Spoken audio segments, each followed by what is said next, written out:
There we go. All right. Welcome to the Gauntlet, everybody. And thank you for being here for the first ever episode of the official first season of the Gauntlet. Some of you may have seen us testing in previous weeks, getting things all good and set and ready. We are now set. The points are what the points will be. We have a menu of handicaps, which you can see here. With the official points, these points will not change throughout Season 1. So if somebody comes in here in 10 weeks as a contestant, they will be looking at the same point options as today. It is all standard. It is good to go. Season 1 officially has a preseason and a main season. We are starting out with the preseason right now. And above me, you can see the leaderboard, which is right now completely empty. And you can see the name of our host, of our first contestant. Kostya, thank you for being here. Absolutely. Yeah. An honor to be the first. Yeah? Are you happy about being the first, or did you want to come in second or third? No, I mean this is our project, so I'm happy to kind of set the bar, and because this show is really about the guests that we can try to come in and the high scores that they can set. Okay. Yeah, I think it would be the most fun to come in with like a long leaderboard of other people who've tried and pass them all, I assume, as a semi-competitive person. So that's what I would want to do. Yeah. That's what you so would I'll prefer. petition for a return. Yeah. Yeah. Well, the rules of the preseason do state that anybody participating in the preseason can forego their preseason prize for a guaranteed spot during the main season. Cool. So, yeah. We would be happy to have you back. All right. So as you all can see, the leaderboard is blank right now. The first, I think, 8 contestants will make up the first version of the leaderboard. That'll complete the preseason. And then people will come in with regular season rules. But during the preseason, those 8 players will wait to see the end of the preseason to see who wins something which we will be calling the prize. And the prize consists of all the donations made every week during the episodes of the Gauntlet. So from now until 1 hour from now, while we're running the show, any donations that we get are going to go into the prize. It will build up over the next 8 episodes and then be divided amongst the top 3 scorers from the preseason. And throughout the season, that prize will grow again and again. And every contestant who comes in, if they manage to top the leaderboard, will get everything that's built up to that point in the season. Yeah. Wow. Not subs, but donations and bits. Yeah, we don't have a way to calculate out and isolate out the subs. Plus, I think Amazon often yoinks them in transition. Like, you'll do a show and you'll see 6 people like have these subscription notifications popping up, and then after the show's over, they'll say like, your show had 2 subscriptions, and you're like, And having subscribed myself, I've seen it like not show up in that day's subscriptions, and so who knows? So we're doing donations and bits. And those will be tallied up every week and added to the prize. And the bigger we make that prize, the bigger names I imagine we can attract to the show. Right now the prize is $0, so we've got you, Kostya. One day the prize might be $1,000, and then we could expect, some 2,700 plus players to come in. I see. So if people want to attract, some big names like a Faruja, then we're gonna have to grow the pot enough to make it attractive for them. Exactly, just like that. I love it. All right, excellent. Now, I'm going to cover the rules of the Gauntlet. Some of you already know it, but it's episode 1, so we're going to cover the rules of the Gauntlet. The guests are always going to know the rules in advance, so this could be a period for Kostya or whoever the contestant is to sort of get into the zone and ignore whatever I'm saying. But let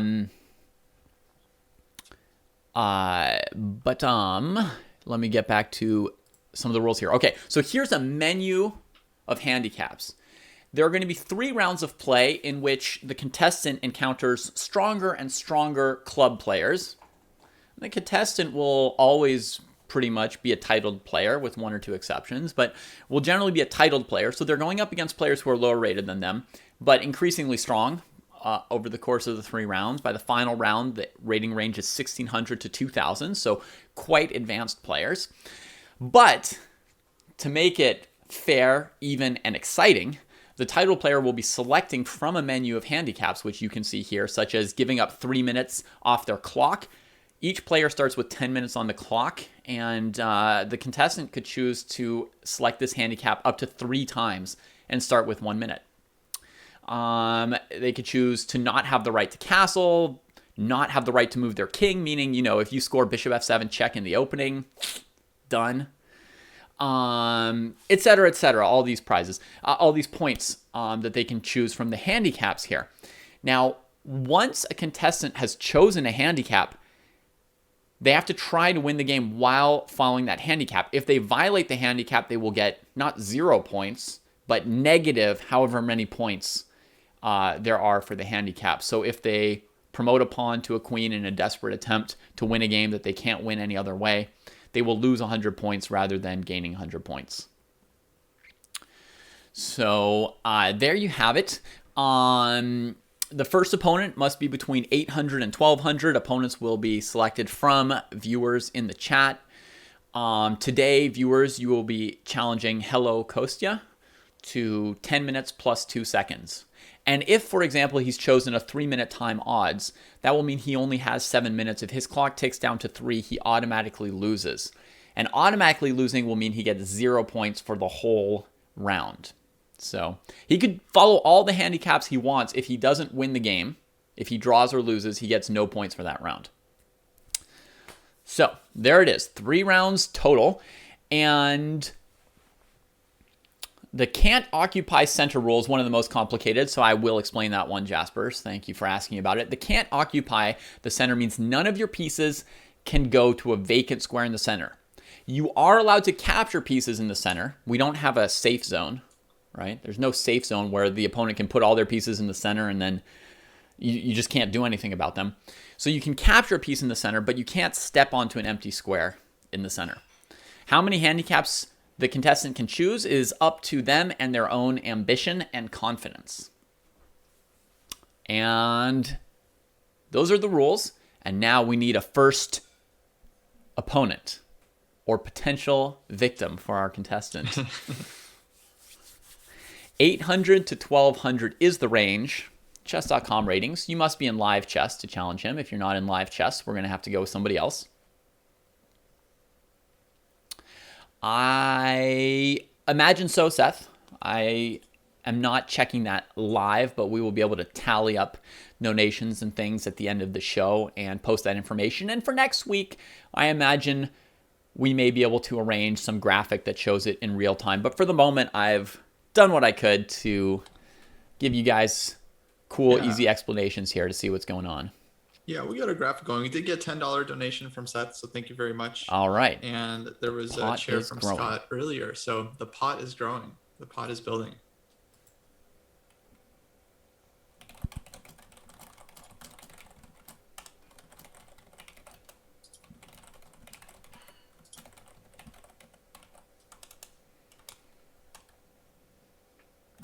All right, so do we have anyone between 800 and 1200 who would like to step up and play against Kostya? We already have opponents ready for him for rounds 2 and 3.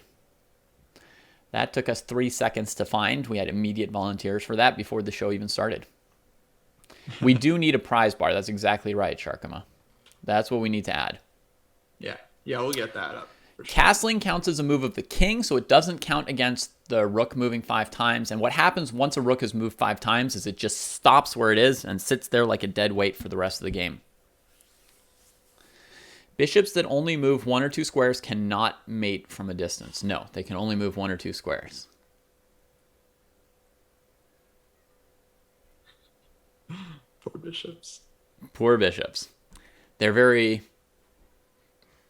severely hampered, and you'll see that the points that you gain by taking the hampered bishops are greater than the points you get by hampering your queen, your rook, or your knight, right? Because we've estimated and, tested that it is a more severe handicap. If a rule is violated twice, is it twice the penalty? A question we hadn't actually thought of, Neo. Although we thought of everything, but not that. You guys are good with the questions. Where were you like 4 weeks ago when we were testing this? Right now, all we need is an opponent for Kostya.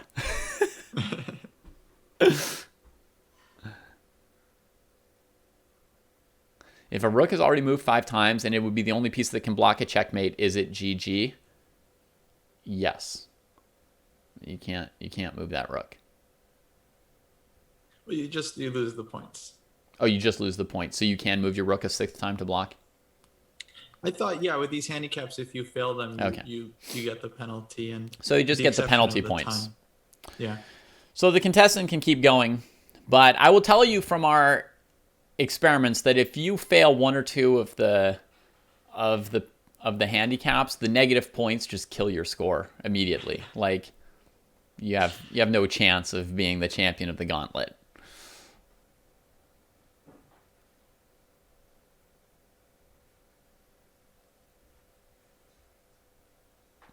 Yes, 5-card draw. You failed then somehow.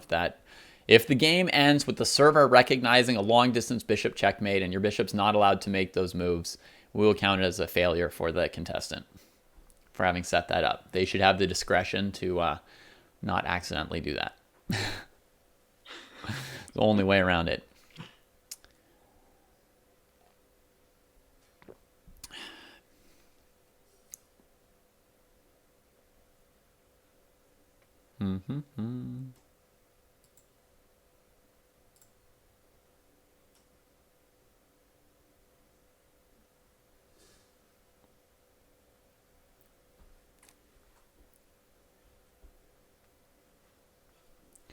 Ooh, but Seth, you're like 1,400 in rapid. I think that's just too good. It's not fair to Kostya. We want him to have a chance, to put up a great score so that our contestants who come in here later say, like, why did I even try? These guys are too good at their own game. So it should be a chess.com rapid rating between 800 and 1,200.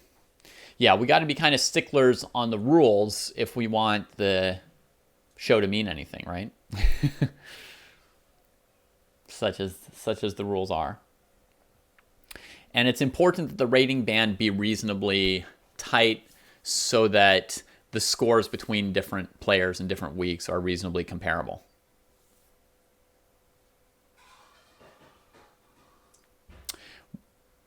We've been having the same problem with our tournaments, Kostya. Like everybody's going over like 1,000 and 1,200. People are getting too good. All our beginners from like 2 or 3 weeks ago are gone. The lower rated section is getting smaller and smaller. I'm having to move up the rating for it. Yeah.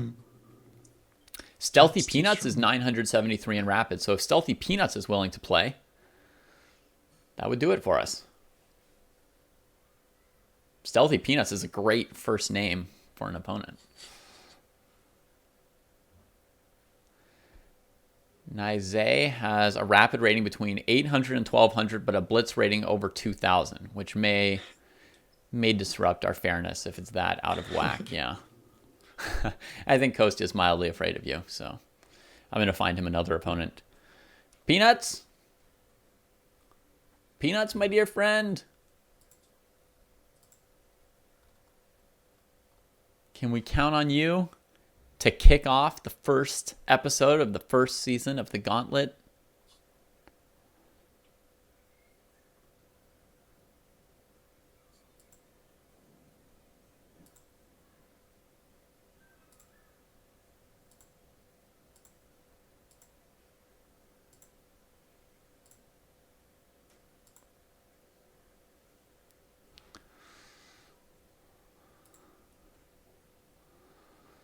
Let's go, team. Peanuts, peanuts.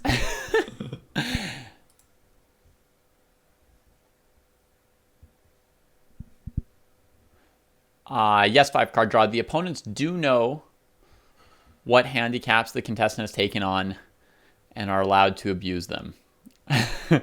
Some contestants have perhaps felt bad about it before, but that's the current rule. So we're gonna run with that for at least season 1.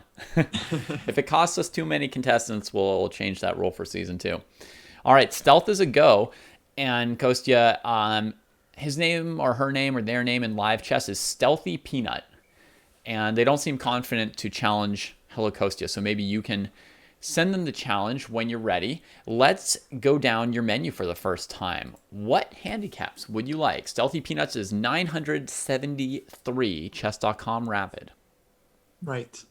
Okay, so let's see. I will go with I will say can't move king. Can't move king. Wow. Bold. Okay. And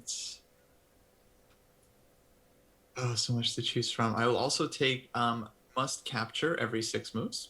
Okay.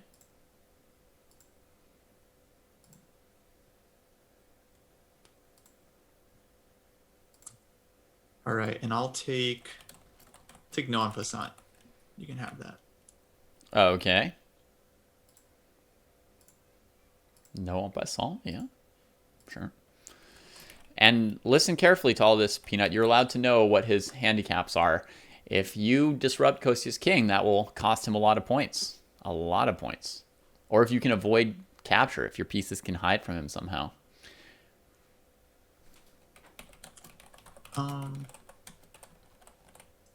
Let's see. We want another one. Whew, it's gonna be tough. Okay, and I will take a single serving of the 3-minute time odds. Okay, 1 serving of 3 minutes.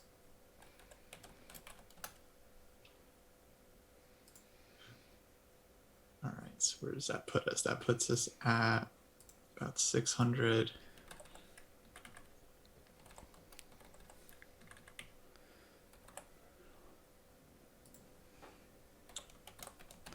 These are Okay, the potential points for the moment, not the points he actually has gained, but this is what he would be playing for at the moment. Yeah. And I'll do rooks get 5 moves each. All right. Rooks get 5 moves big. each. For another 125 potential points.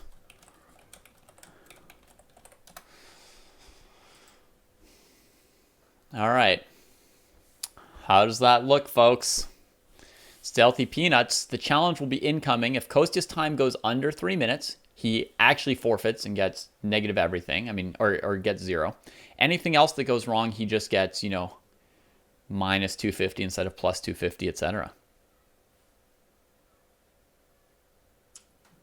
Yeah.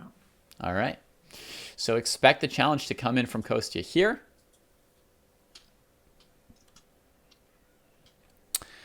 Shark, he can't also add no castling. That's part of can't move the king. So it's half the points of can't move the king are no castling. He doesn't get to take both points for it. Yeah. Okay, challenge sent. Challenge sent. All right, here we go. Kostya's taking out his earbuds. He cannot hear anymore what's happening. I will explain the action for you guys as well as I can. Here's a chessboard. And they are off 10 minutes each, but Kostya only has 7. If he gets down to 3, he will lose. He starts out with e4, has not yet violated any of his rules. He has started to open up his king. So black could play a move like bishop c5 there, right? And bishop f2 would be a heavy threat. Kostya might have to resort to a move like queen e2 or something, right? So you guys understand how that part works. Whew. Coming with the scotch. A normal open center opening. Wow. The one time that I've tried playing with the king can't move, I tried playing like from the wings and leaving my pawns on like e2, d2 and stuff. But maybe it's better to move those pawns and make space for your pieces to cover the king that are more flexible than the pawns. Who knows? Who knows? We will certainly know more once we've seen this game, because can't move king has only been attempted once or twice in practice. It being a very, very difficult one. Here comes the check to Kostya's poor immovable king. Check to the immovable king. Kostya finds a block. All right, he's good for now. Stealthy Peanuts is probably not listening. Probably focused on their game. They certainly should be. Stealthy Peanuts, if you hear me, do disconnect your sound in some way. All right, out comes another piece of Kostya's. It does seem dangerous to play e4 and d4. Very dangerous. I did not dare to do that when I tried this, but we will see.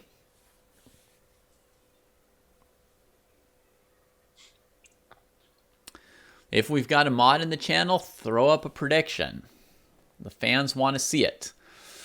And if we've got anybody who wants to see some 2700s partake in the gauntlet, throw up some donations. We will add them to the prize and advertise it as such. Shark saying with everything Kostya did, he should have also just gone for win in under 30 moves. Gamble it all. That's a very, very hard one, but it could make sense. Like if you're gambling to gamble, some of them go well together. So it's like if you're going to do one, maybe you do the other. If you don't win in 30 moves, I don't see how you continue to never move your king, yeah? A knight check could be extra dangerous. There's no blocking it. Knight to a5 comes in. Obviously, in chess terms, not the best move to move the knight off to the side instead of bringing out another piece. We'll see how Kostya responds. He has the option of bishop f7, queen d5 to win back the pawn that he's sacrificed, and he goes for it.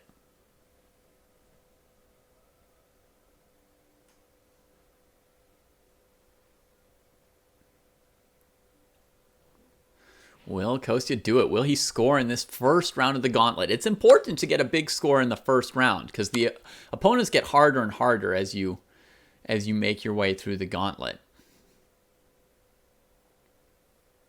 Linear Stork is expecting an epic fail. On time, they're both doing well. Sometimes the lower rated player will be somebody who just runs down their clock, and then the higher rated player doesn't even need to win the game. All they have to do is just keep the game going. But Stealthy Peanut seems capable of playing a game in 10 minutes, so that's bad news for our contestant.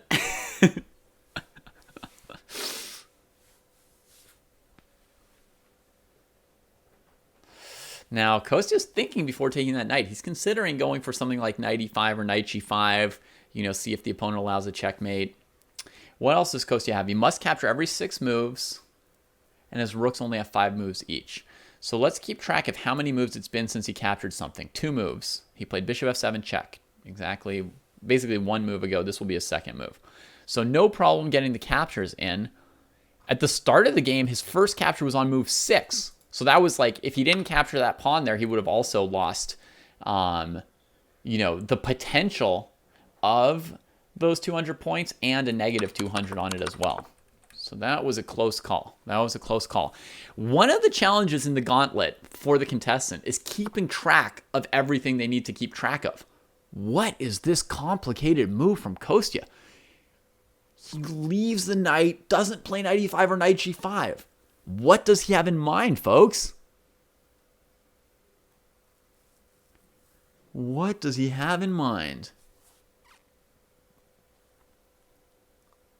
No en passant seems almost like a freebie, and 50 points is not very much, Jaspers, It's not likely to come up as a problem very often, nor, do you gain much by going for it, and you don't lose much by violating it when it comes up. So he wanted to play bishop a3 without allowing d6. Micro's right. All right, now Kostya decides to grab the piece. Captures on move 11. He's got till move 17 for the next capture. I'm going to mate this fool is what was going through his mind there.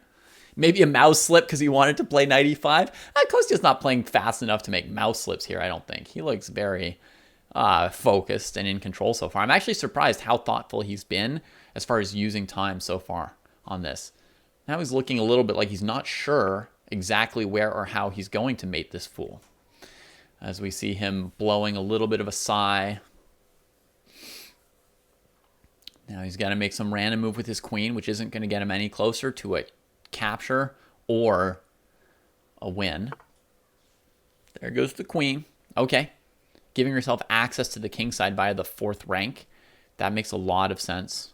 while also immobilizing the knight with this pin, maybe hoping that his opponent will come and fight him with e5, with d6. I think once you've got the pawn on e5, you kind of want your opponent to play d6, and it comes in because you want to fight over that square with your opponent. You're like, let's fight. I want to trade pawns. I want to checkmate him. But here, Kostya has to be careful. He can't castle. If he could castle and play rook e1, that would really help his attack. But right now, playing these central moves, the other reason I played on the wing in my game was I knew I wouldn't be able to put my rooks on any open files in the center if I played my center pawns up. And so I wanted to, if possible, trade pawns on the sides of the board, play h4, a4, or a3, b4 and stuff to find a different way to get my rooks into the game. Because the immobile king is also a great problem for the rooks. At least this one could get out to d1. That would be helpful. Oh, Alexa, that's your entry fee for the classical. Except when you give it to us right now, it will accidentally be counted into the prize. Oh, well.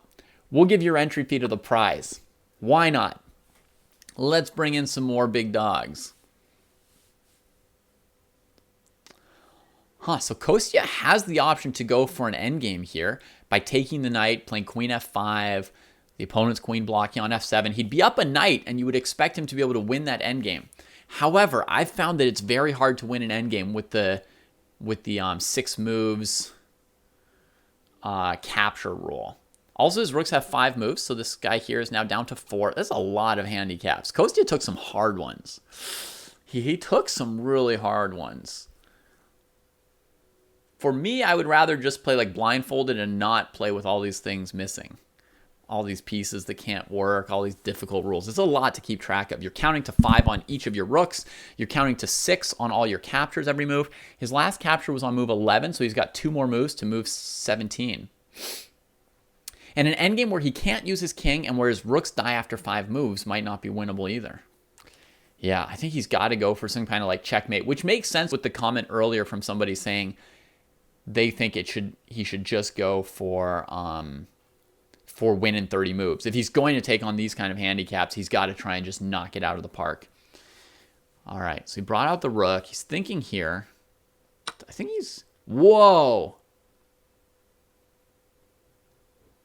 Coming with some complications. All right, here he's counting on Stealthy Peanut not being the sharpest tactician. And he's saying if things get messy, Kostya is going to come out on top.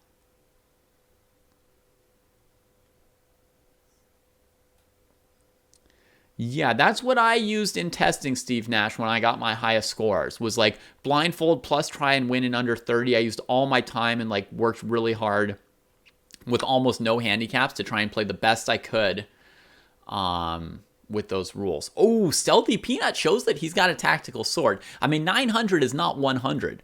900s have some strengths and some weaknesses and some stuff they already know how to do. So Black plays pawn takes bishop on g5, knowing it hits the queen and that Kostya is not going to have time to do any damage with this pawn. Black may have even seen that on pawn takes knight, he would have queen takes pawn, counter check, which would be pretty devastating to White's chances. So anyway, in the game, Kostya plays knight takes g5, and and we'll see what Stealthy Peanut comes up with here. Kostya's got 3 minutes left because he can't go under 3 minutes. And Stealthy Peanut's got 5 minutes and 20 seconds left. Doing fine on the clock so far. Let's see what he does about this. Moves the king. Not the pawn, not the queen, not the knight. The king. So now, what will Kostya find here? When was Kostya's last capture? It was move 17. He's fine. He's got 6 more moves. I think Kostya's got this one. He finds a brutal move. Queen c4. Oh, honestly, in my head, I was starting to kind of bet against Kostya with the way that Stealthy Peanut was defending this position and how many pieces. Kostya's grinning. He got the points. He got the points. Unbelievable. Unbelievable. Is it too soon to throw the axe, folks? No, I'm calling it. That's checkmate. Oh! Queen's going to leave a mark on f7. Oh, Kostya can't stop grinning either. He likes those 700 points. That was sick. I can't believe what Kostya did. Like, he did not play that game at all the way I would have. And that's an interesting thing, because when we play normal chess without handicaps, obviously Kostya and I have some differences in how we play. Everybody has some of their own chess ideas. But you could look through a game and Kostya and I would pick the same move like 8 out of 10 times probably.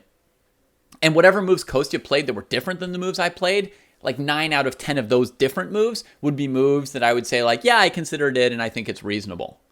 Right? But here he played a large number in a very short game. He played a large number of moves that I wouldn't have played and that I was really, really surprised by. Who do you think made the graphics, Seth? Oh, stalling it out, but, you know, the queen's got infinite moves. She's not a rook this game. She's got infinite moves. And she's going to use them. She's going to capture one guy after the next. Man, we need like 4 axes in a row for this queen on this diagonal. Checkmate. Good job, Kostya. That was fantastic. Worthy of 2 axe throws. I'm just excited. Boom! There we go. Love the axe throw. Incredible. Whew. All right, so that's GG. That's 725 big ones for Kostya Kavutskiy. Let's go. Let's bring up the leaderboard. Let's put in his round 1 score. Tally up 725 for him. There you go, big man. Hitting him with the axe on the diagonal C4 to F7. Whew! Yeah, How did you feel about that, Kostya? That was really tough, actually. My opponent was going for the checks. I could feel it. You could feel him coming for your king? He was pretty far away, but you could feel it. Well, yeah, I think I definitely felt a nervousness that Black was going to find a moment to go after my king when I was least expecting it. Yeah. Maybe before the king G8 move, like king E8, I was thinking interesting possibility, right? Because I can never open up my rook to Black's queen. Right. Oh, if pawn takes knight, he just goes queen D1, and what can Kostya do? Oh, man. And if you take the knight, then the queen comes to the E file, and you're not happy about that either. Yeah. Yikes. In my head, no offense, I was betting against you during that game in my head. Before the game, I thought you could do it, but then when your opponent was playing well, and like your rook on H1 was sort of trapped, and I wasn't sure, like I just didn't see how you were gonna do it. Yeah, I was worried about it. Actually, I was thinking my next move would be like G4, H4 just to get the rook in. Yeah. And then the rooks don't even get that many moves, so I gotta be real precise. Wow. That's right. Once you pull them out, you have to really make use of them. You don't really want to play rook H1 to G1 to G3 to E3, and you're like, now I can fight, and I've already used like 3 of my 5 moves. Wow. All right, so your next opponent is probably ready for you. Let's see. Your 3rd round opponent is Shark. Your 2nd round opponent is... What's wrong with my brain? 2nd round opponent is Falk. Yes, Falk. Oh, I shouldn't tell you too much, but he's pretty good. Good luck, Kostya. It is time to select your next round of handicaps. Here's the menu. What do you want to order? Okay.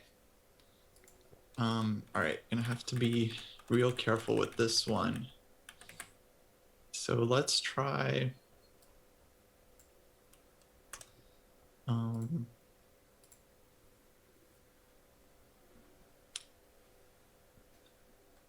Let's go with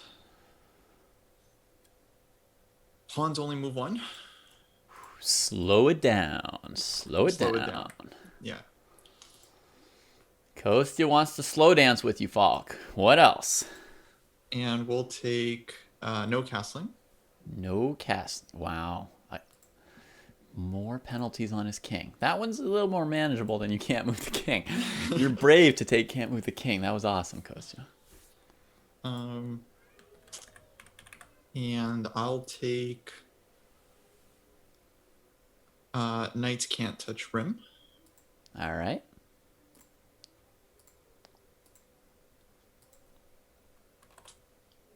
Gonna need some more here. And let's do queen can't capture pawns. Whew, and the queen suffering some pain too.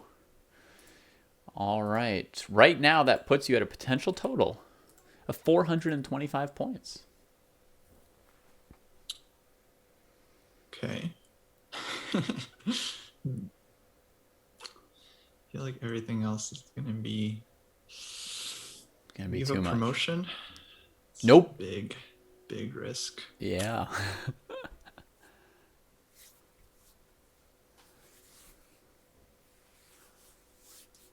Okay, maybe next game. Yeah, let's go with these 4.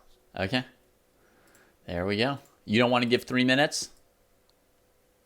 Oh yeah, let's throw in the 3 minutes. Yeah, That doesn't ruin you. Just for good measure. 3 minutes. All right, one times 3 minutes. So he's going for 525.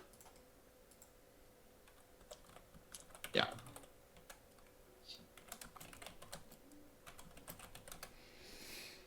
All right, folks, we're going to hide our leaderboard, hide our menu. The choices have been selected. Falk is ready and knows it. Mm-hmm. Challenge coming. 10 and 2. Ready to start. Good luck, Falk. Good luck, Kostya. Let's do it. And there it is. Kostya got white again. That's nice. That's the one thing that's the luck of the draw in this show. It's getting white or black. All right, starting with the side pawn, moving it only once. That's good. That's good. If Kostya gets any of these selected handicaps wrong during the game, which didn't happen last time, but if he does, like, for example, if one of his knights goes to A3 or something, I'm just going to red it so that we can see that there's been a failure. But so far, no red for Kostya. All right, B3 opening. I've used this opening a couple times, too, in the Gauntlet when playing sort of like pawns can only move once kind of openings. This opening, however, I wouldn't use if I were using bishops can only move 1 square. Fianchettoed bishop is not particularly good when it's like controlling C3.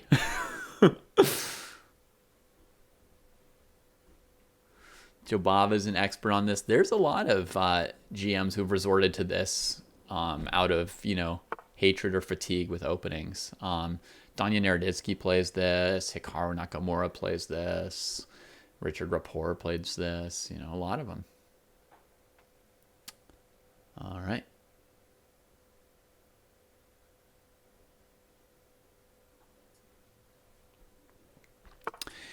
Yeah, Laurent saying that a bishop only being able to move 1 or 2 squares instead of anywhere it wants is a very large seeming handicap for 200 points. But if you look at the other 200-point handicaps, Laurent, they're all pretty immense as well. Must capture every 6 moves is super difficult, and can't occupy the center. It like hurts every one of your pieces. Yeah, he does, JB. Danya's played some great games with 1b3.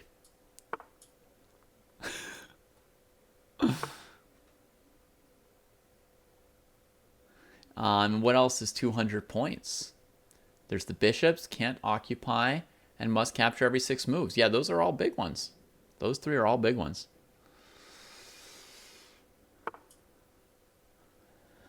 All right, knight to G3. Has Kostya violated anything yet?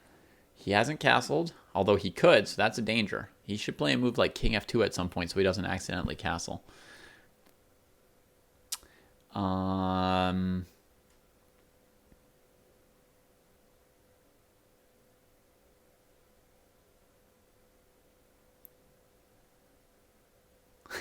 You're welcome, Fabao. His queen hasn't captured any pawns yet. That's another tough one. These are all tough ones. Kostya's made it hard on himself today, I think, in his selection. I think he makes it a little bit hard on himself with what he selects as his handicaps, and then he plays amazing. I don't know how he pulled that last game out or how he's going to pull this one out.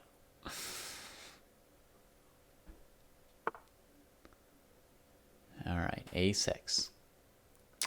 I have a theory, folks, a gauntlet theory. Not to tell you guys too much about the gauntlet in the very first episode. I mean, you get to watch it for yourselves and make your own conclusions. But I've got a theory that when you've got certain pieces that are hampered, like your queen or your knights, it's relatively good to trade your hampered pieces, and it's relatively bad to trade your non-hampered pieces, because those are the pieces you're more likely to be able to outplay an opponent with later on, right? So Kostya has to slightly more value his bishops here than his knights, and slightly more value his rooks than his queen.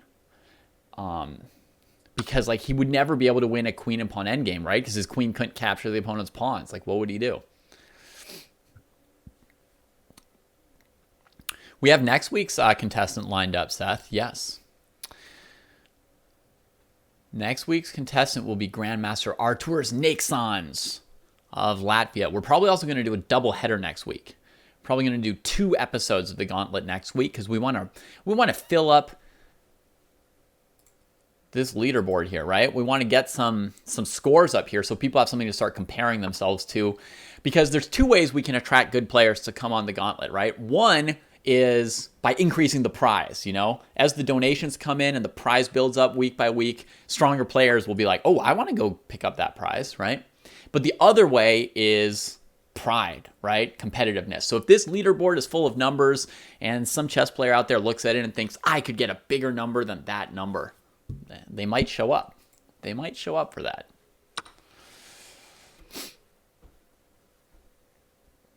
Of course, we should invite Carlsen, but Carlsen's not going to come in here just to pick up $50 by getting a higher score than me or Kostya.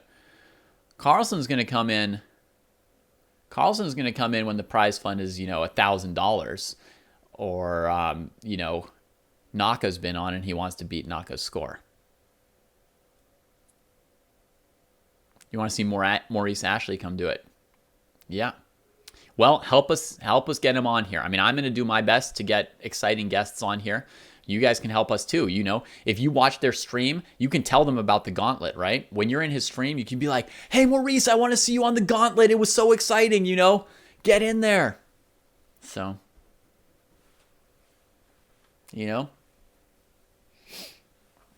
All right, Kostya hasn't violated anything yet. No pawns have moved 2 steps at once. I know his f-pawn went to f3 first before trading. But how's his position doing? No castling. Is he planning king f2 to g1? I think he is. But, Falk's going to have a good kingside attack if Kostya puts his king on g1. I don't think he even wants to go there.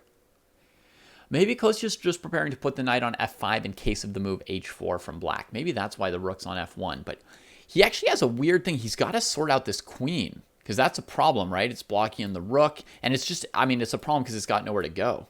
You want to get your queen out. You can't move the knight while the queen's here. You can't move h3 because if bishop takes knight check. Yeah, so he needed some kind of weird move from Falk. That move looks a little bit weird. Maybe that's what he needed. But, it's a big deal that he can't play h3 here because of bishop takes knight. That's a big deal for sure. Because he'd want to resolve this stuff if he could.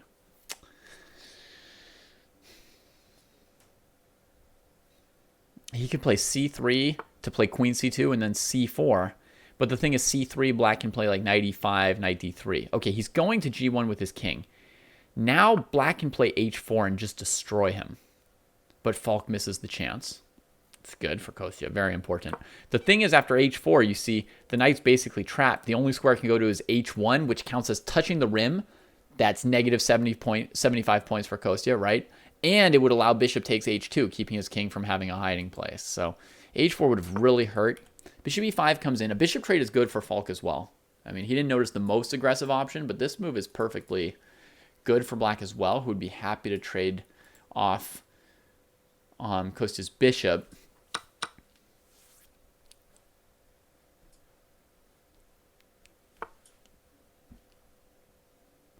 Okay, Shark, let's see if I can just live do that. Let me try and go get that. I got a lot going on here. I want to also try and comment the game. But let's try and go get that.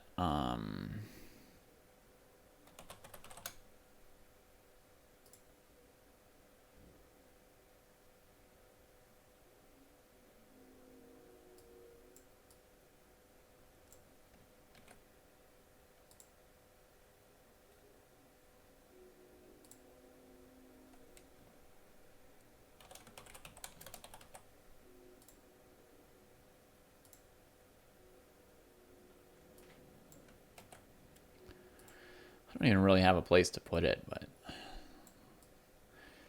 let's just try and put this somewhere here for the moment.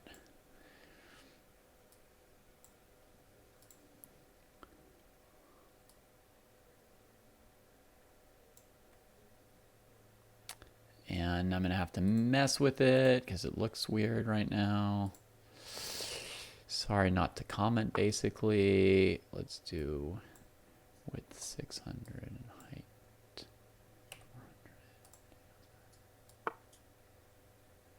That looks a little bit better, right? And then we can do it like that.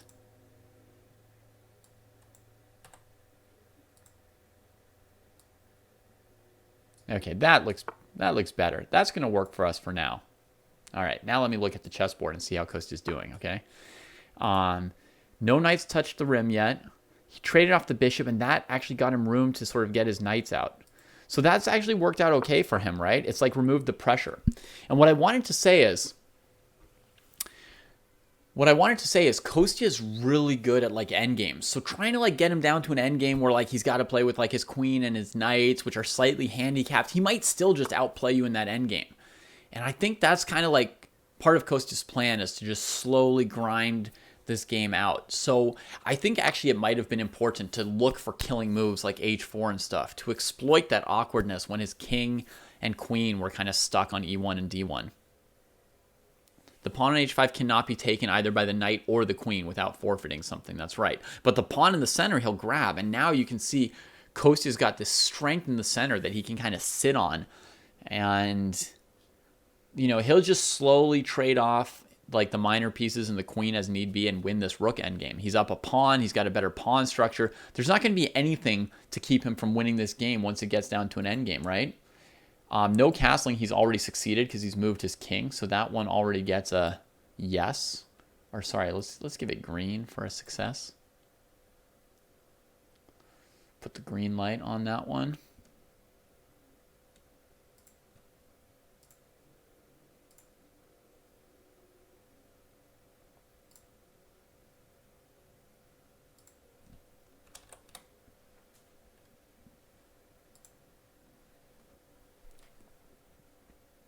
All right, and big thanks to Shark for the donation, to Seth for the donation. That's going to help us bring in the names in the future. I will make a small donation myself when I'm not on air. That will also go into that, because I also want to see some big dogs come in here and try and match up with what Kostya is doing here. All right, knight to g5. Yeah, he doesn't want to play d3 and mess up his own structure. Kostya needs a good structure so he can win this endgame smoothly eventually. No, Jaspers, it is completely random. They just send challenges, and that is one thing that does matter a little bit. Whether you get white or black is going to have an effect. But yeah, that's a part that's just random right now.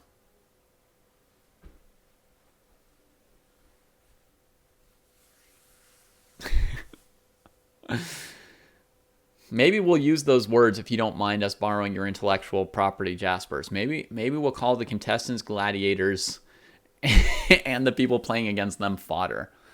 All right, Xanth boosting the prize. Boosting the prize. Yes, Roller Coaster, you can ask any questions in chat. That's what our chat is for primarily, is for the asking of questions.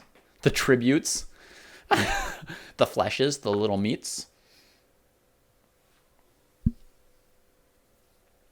Fantastic, guys. I'm excited. Flying Puppy Dog coming in with a contribution as well. Man, we are building up the prize. It's going to be easy to get some people in here. This is awesome. All right. Tiny Pawn in general, in order to play as one of the opponents in the gauntlet, you would probably need to be here at the beginning of the show. Yeah, because at the beginning of the show, I'm going to be asking, who's ready to play in, round 1, 800 to 1200? Who's ready to play in round 2, 1200 to 600, etc. And then, and then those people are sort of like standing by, and we know that they're there. So it's based on rapid ratings on chess.com, exactly. For today, it is too late. Now, yeah, we've already got our opponents selected for today's contestant, Kostya Kavutskiy, who is doing great, right? I mean, he's looking really good here. How's his body language? I would say neither relaxed nor worried. This is probably pretty normal Kostya, I would say. This might be what like focused Kostya looks like, right? Which would be perfect. I mean, if he's in some kind of focused zone. Ooh, I've never seen a mistake like that from Falk before, and it's not a mistake. Pawn takes bishop would not be a good idea. See, it's helpful to know who you're playing against too, right? When I see that move, you know, c5, if I were playing an 800 I didn't know, I'd be like, haha, got your bishop. But, you know, when I know who he's playing, Falk, a player who plays very, very few like blunders or tactical mistakes, or unforced errors, you know, Falk will like only make mistakes if you put like real serious pressure on him. Then I know to look like there's got to be a trick, right? So yeah, in this position here, after c5, if Kostya had taken the bishop, queen e3 check would have come in, and I don't know if Kostya could have scored his 525 points that he's going for here. All right, live position, queen d4 check. King is allowed to touch the side of the board. The knight is not.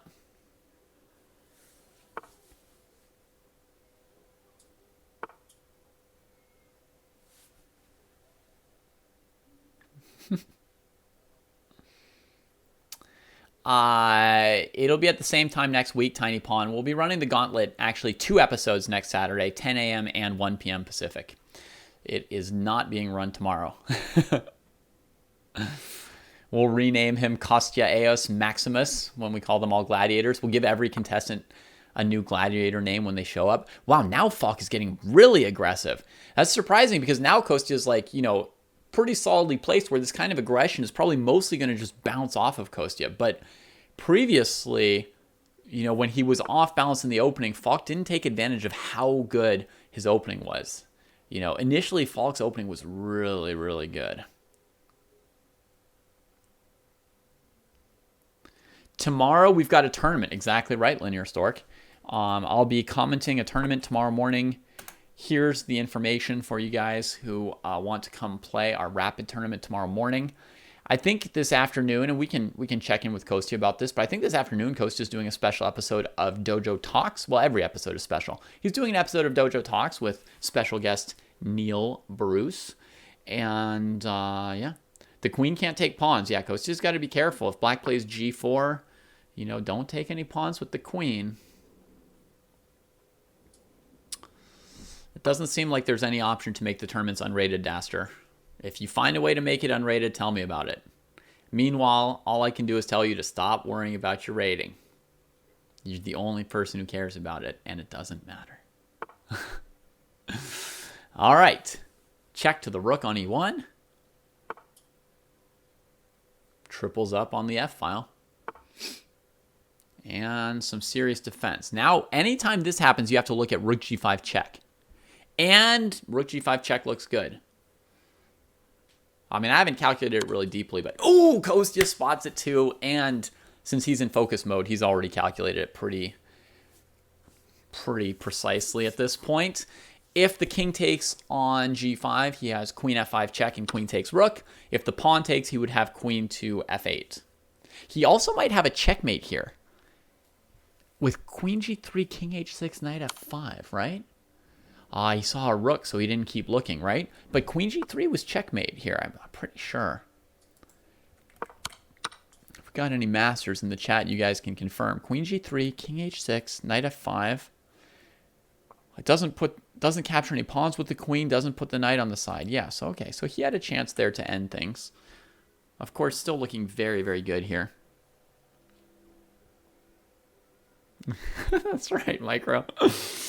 Check to the rook, check to the knight, check to the pawn. You mean after 7 moves, you finally threatened a pawn and you're calling it check? Kostya's got 1 minute and 12 seconds left. Falk has 14 seconds left. Kostya, I think, can just trade queens and take the rook and then cruise. So that'll do it. That'll do it for this game. Now he just has to keep track of the things he can't do. No knights to the side. He got rid of the queen, so that's good. He succeeded at queens can't take pawns.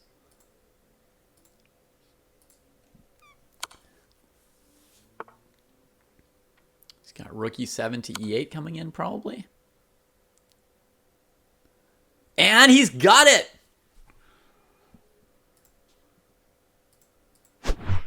Boom. Nice. Yeah, Flying Puppy Dog. Do not bet against Kostya. Do not bet against Kostya. It looks GG scary Fox, when he GG. picks. It looks scary when he picks his handicaps. I agree. It looks scary when he picks his handicaps. But betting against him is not the way to go. All right. Let's start working on this leaderboard here. Let's put in some points. We're going to put in another 525 points for Kostya. Let's start looking at what his total is looking like as he crosses the first 1,000. 1,250. Very nice, Kostya. Thank you. Thank you. How did that feel? That was also very tough. Okay. Especially this pawn on h5 was giving me nightmares. Couldn't take it with anything. That you would that you might take it by accident at some point. Well, no, I want my queen on h5. I was even thinking after black played knight g6, maybe I should just play queen h5, take the penalty, but win the game. Yeah. But that would be desperation if you didn't feel like you were in control otherwise. And I feel like you were by that point. Yeah, by that point it was okay. Opening definitely, I was in big trouble probably. Yeah. Just by any objective measure. Yeah. The moment I was the most scared for you was when you played king f2, and he could have played like h4, basically forcing your knight to h1, or you sack the knight or something. Yeah, on h4, I think I was maybe just going to take on e4. Just sack the knight for the center pawn? Well, at that point, I think e4 is still unprotected when I go king f2. Oh, he had a knight on f6. It was before he retreated his knight. Oh, so I played rook f1. That was the moment I was scared, most scared. Oh, if he goes h4 there, then I was going to go bishop takes f6 and knight f5. Bishop takes f6. Okay. So here, king f... Oh, king f2, the knight had come back to d7. You're right. So on h4, you could just take on e4. You're absolutely right. Yeah. Aha. That's the Kostya focus, folks.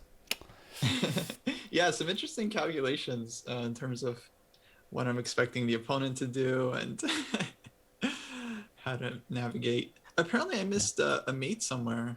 There was a mate towards the end when you sacked on g5 and the king took. Instead of queen f5, you could go queen g3, knight f5. That's nice. Yeah, I was looking for something here, but I didn't want to complicate things. Yeah. By calculating. All right, before we send you into the next match against Shark, who's waiting to ruin your gauntlet run, are you doing Dojo Talks with Neil Bruce today? Actually, we recorded it this morning, and it was a really good interview. It's going to be more of like a Meet the Dojo kind of thing. So nice. But that's going to be up on YouTube, hopefully by tomorrow. Oh, all right, folks. So stay tuned to YouTube for that. You guys can watch that while you play the tournament tomorrow morning. And let's just get in here. Let's bring the menu back up. See what Kostya wants. Good job. I'm going to delete all these things you just scored successfully. You know some things about Shark. You know he's good, but you know some things about him. Is that going to help you to pick some handicaps?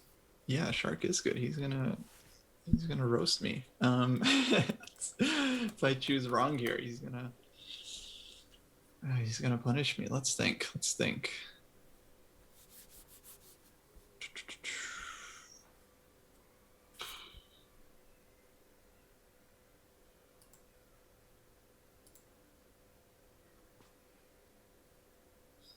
People want blindfold. The thing is, I haven't played blindfold in a while. I'm nervous about the blindfold. I have not tried it. But it could do it. Could try blindfold.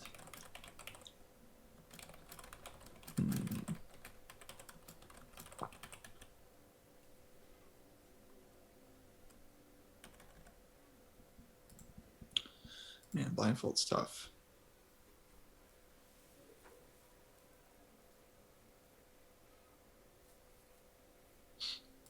Do you have any practice playing blindfold? Not online, actually. Mm-hmm. Just mainly, mainly casually. But I'll consider it. Maybe I'll practice, and then I'll come Yeah. back and do some blindfold. Practice and come back during the main season. Folks, this is the preseason of the Gauntlet. The first 8 players to go constitute the preseason. Their first 8 scores create a first leaderboard.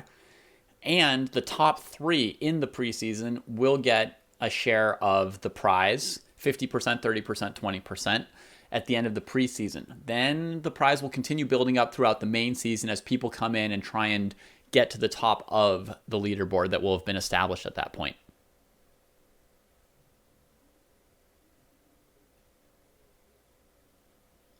Okay. Let's go with no castling. All right.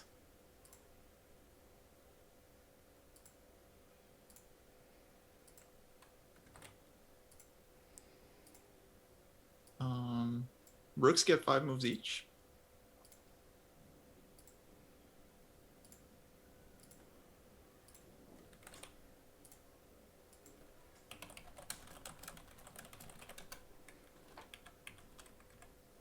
Yeah, I'll take no en passant.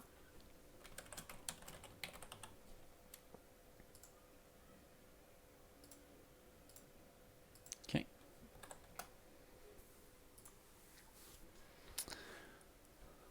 And all right, let's throw in the 3-minute time odds so Right. we can measure. 3 minutes.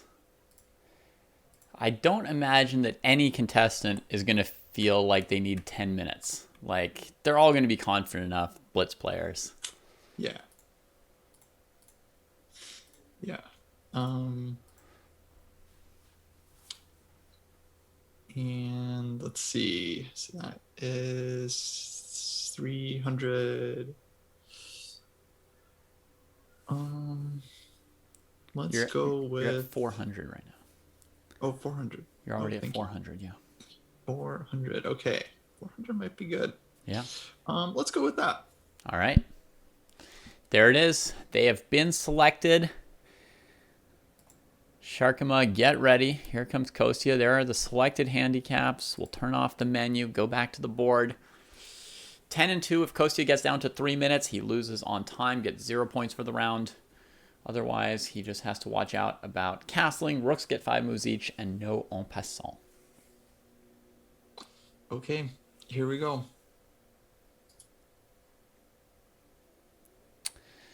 There's the board. I agree with Jaspers that no castling and reducing the number of moves for the rooks is a little bit, it's a mild nombo, because castling helps you get the rooks into position like faster without having to move the rooks as much.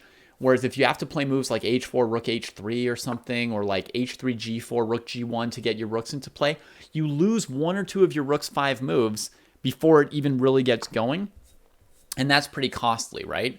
So to play a d4 opening with queenside castling, or to play like, you know, a king's gambit or something with kingside castling is a nice way to compensate for the rooks only get 5 moves each, if you can swing it. All right, we've got, again, instead of b3, b6, same kind of opening from Kostya. This is the, you know, classic my pawns only move 1 square opening, but he doesn't have pawns only move 1 square this time.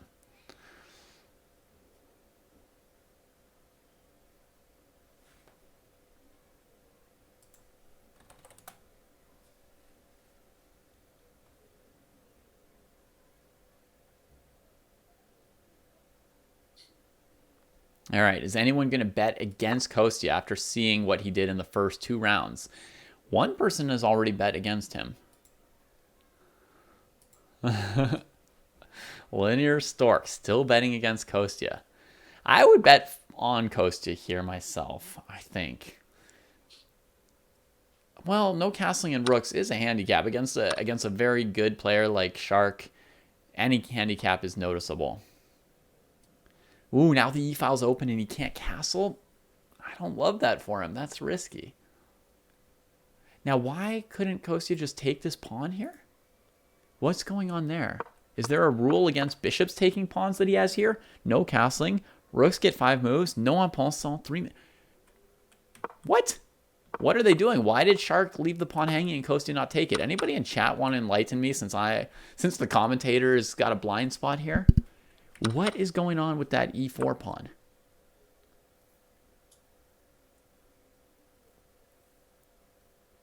Castling counts as a king move, Marco. Yeah. When it gets down to 3 minutes, JB, it would be an absolute forfeit for Kostya. It would count as losing the game. Nobody can explain to me what was going on with this pawn. I mean, we've got Shark and Kostya. That's two very strong players as far as, you know, pieces capturing pawns. I don't know. Yeah, but look, the e-file is going to be even better now, right? Maybe Kostya is shook from two really successful games up till now. It's opening theory door?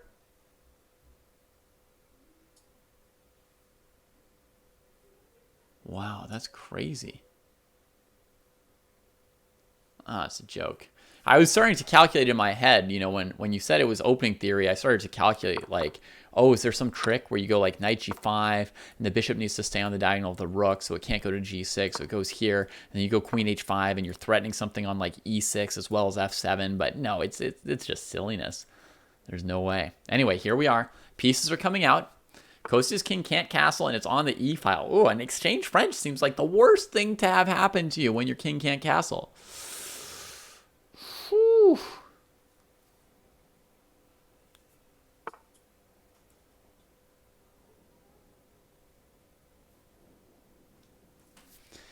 All right, what's the prediction look like? Oh, there are a substantial number of people against Kostya, but 4-1 in favor of him. The worst thing, period.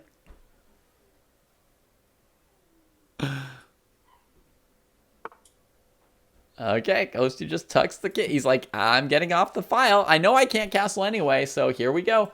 Kostya scores his first points if he wins the game by successfully not castling this game. We're going to green light the no castling.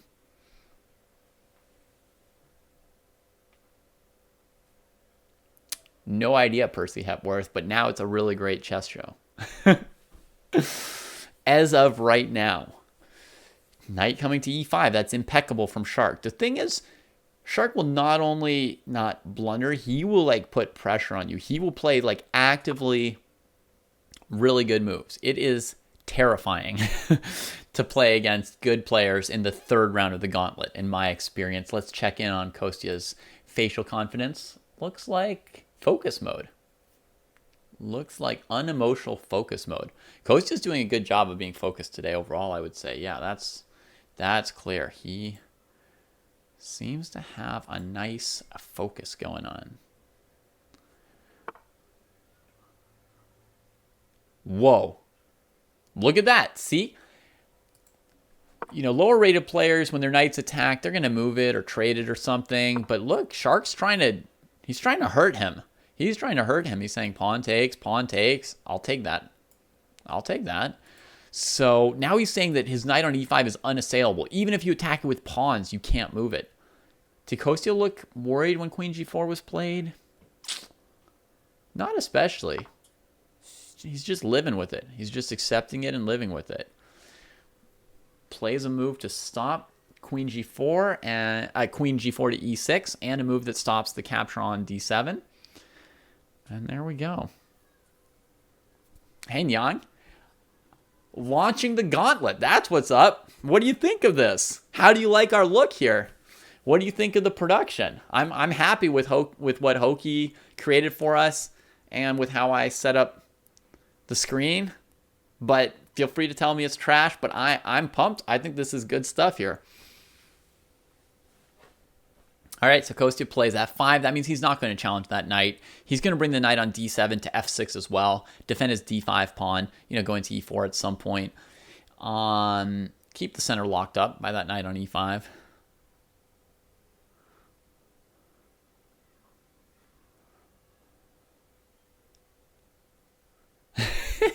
Trash can knows all the jokes about the exchange French.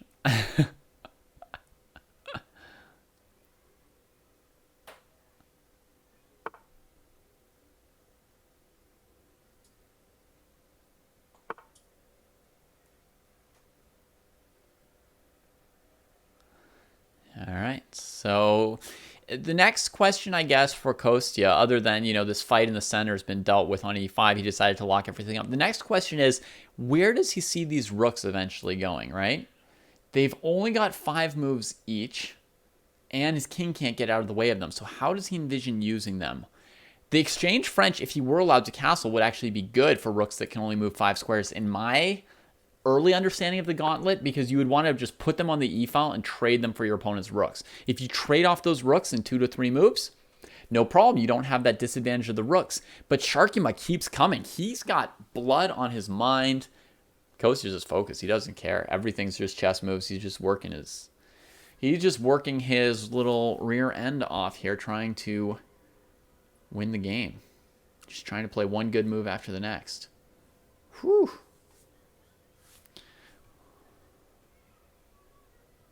All right, and we've got a current poll. Which handicap do you want the senseis to use? And that means, like, what do you want to see? I think can't occupy e4, d4, e4, d5 would be my pick. I think that just warps the game. That's, like, my favorite of the handicaps as far as, like, something different to watch.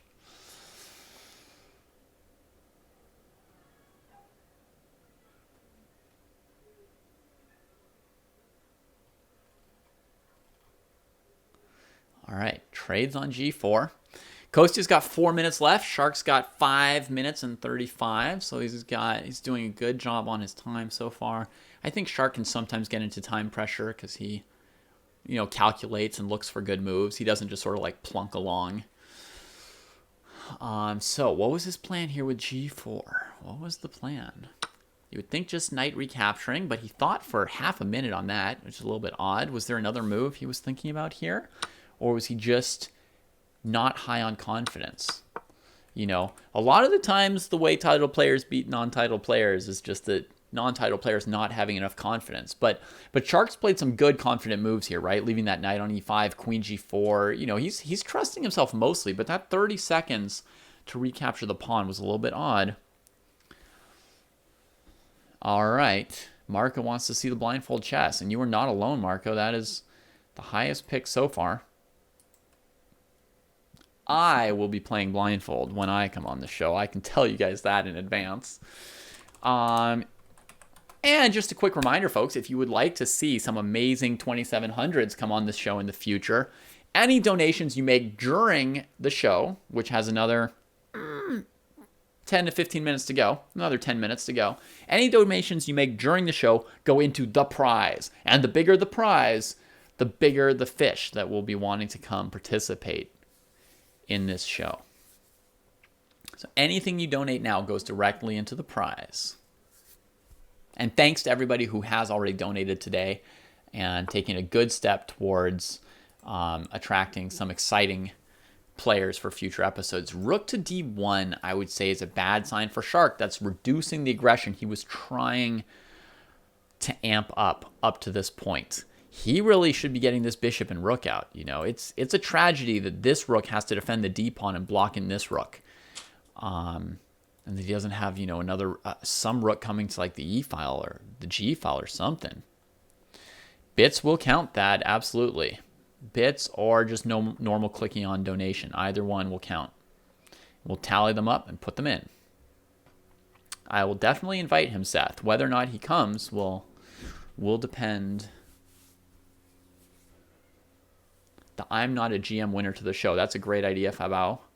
We should definitely give him an invitation.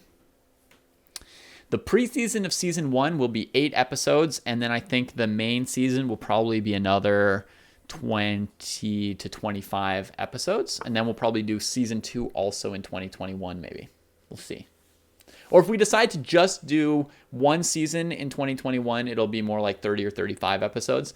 It depends whether or not we feel a need to refresh the different handicaps and the points on them. Whenever we decide that the handicaps have been like played out a little bit, then we're going to refresh them by starting a season 2. The handicaps have to stay consistent throughout season 1. Ooh, we've got some action.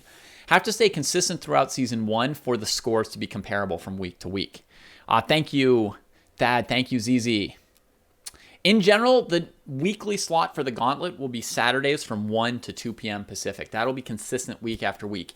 Next week, we're giving an extra slot to somebody on a different time zone.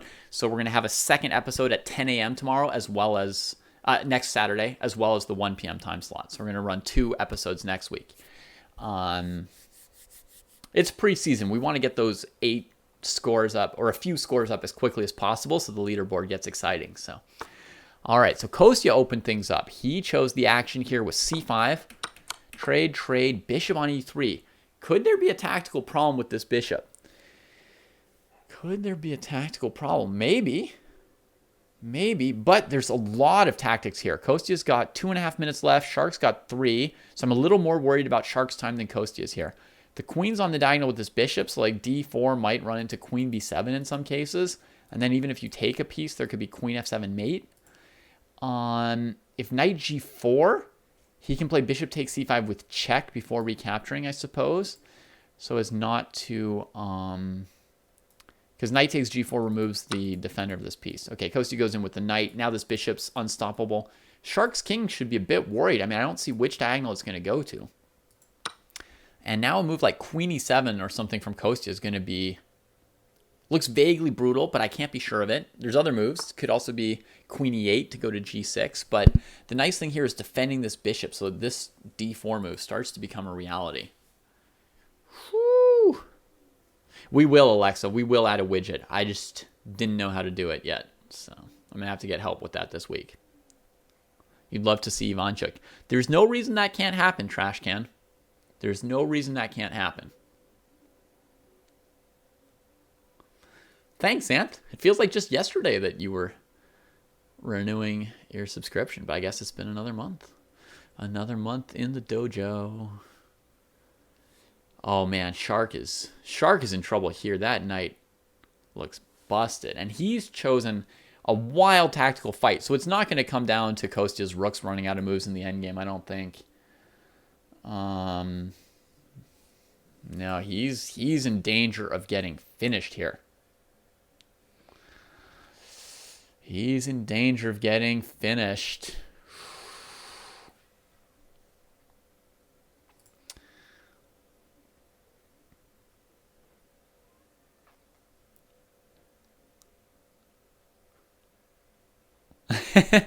Whole set of handicaps for checkers, yeah. Woo. I mean, it's to Shark's credit that he tried to kill Kostya, but it's not working out for him so far.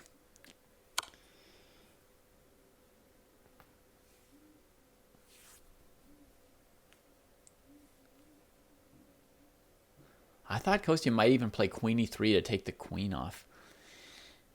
The bishop on e3 will be a little bit dangly here now, but we'll see what he's got in mind. I'm sure he's got something in mind. Let's see. Kostya's got 1 minute and 43 seconds left. Shark's got 1 minute 42 seconds left. They're dead even on time, getting low.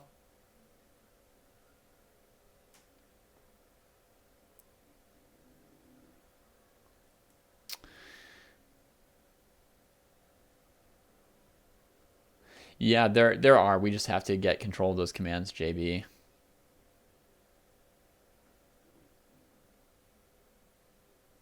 Yeah, it is hard to win endgames, Nize, with the rooks having limited mobility. But here, it's also dangerous for Kostya that, like, you know, if knight takes bishop, knight takes knight, hits this piece here, right? But otherwise, this bishop's kind of dangling here, and this bishop's dangling, and white can play rook e1 sometimes. So he needs a really good move here. And you see Kostya ticking down under a minute left on the clock, right? He just spent 40 seconds on this move. And either he's checking something very carefully or he doesn't actually see a great move for himself right here. All right, so goes with the knight first.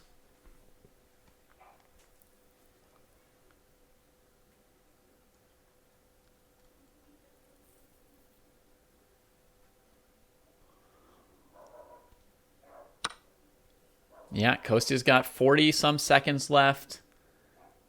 And look at that. Offers a fancy queen trade to save his bishop. That's what he came up with when he spent a minute on knight takes d5.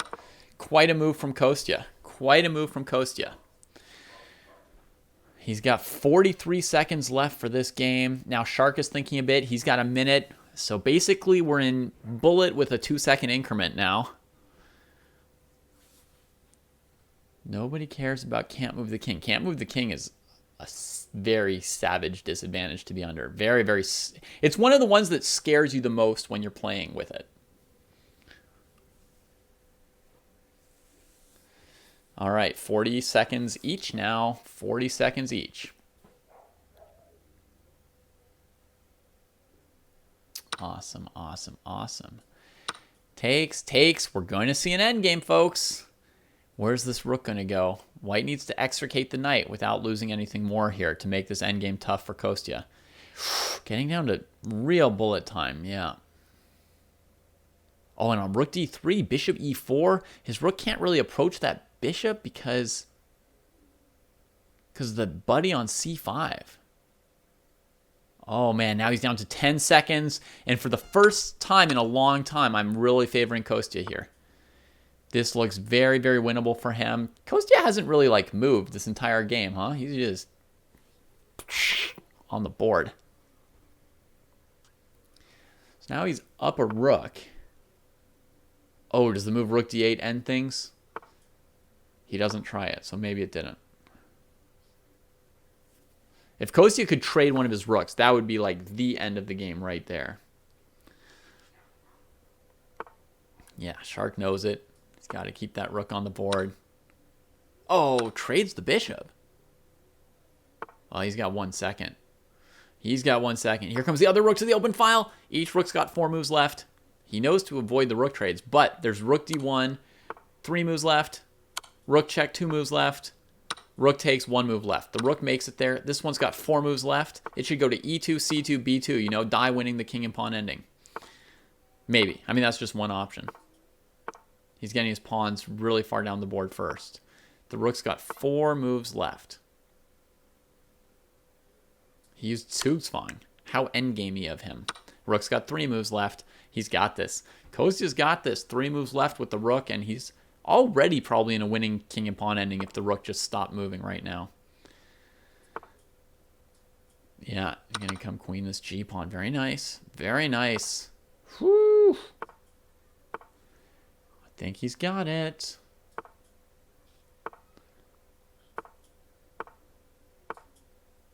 Yeah, he just leaves that rook there. Oh, look, Kostya built a construction where he can just leave the rook there. He doesn't have to move it. Kostya's a genius of that. Oh! Oh, man. Wow.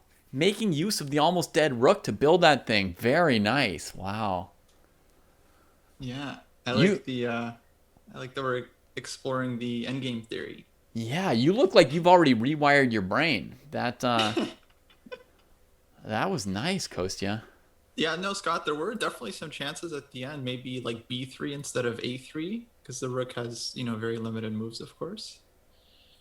I think a3 maybe was the final mistake. Mm-hmm. Also, yeah, I'm not sure if I was thinking about en passant at the end. Maybe worth a shot. Oh, that's true. He could have just played b4 at some point, right? b4, yeah. Actually, the whole time b4 was, because you were trying to set up like a4 and c4, sort of locking his pawns from your normal chess culture. Normally, yeah.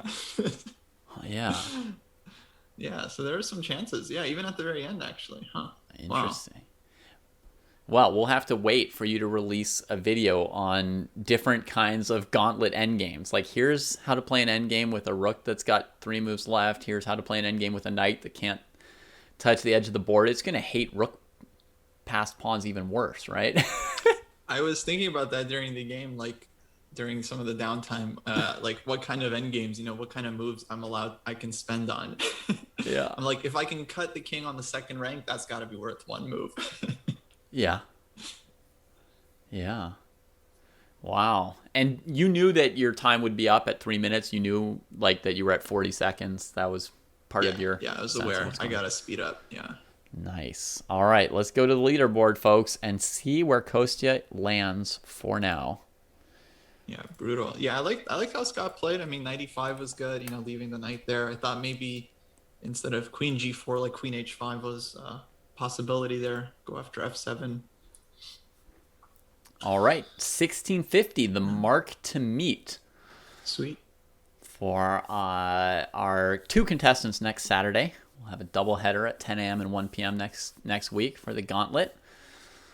And Kostya, many thanks for being here and for putting up a great show. I think you showed everybody a really good example of how to stay focused while playing. Yeah, that was not easy.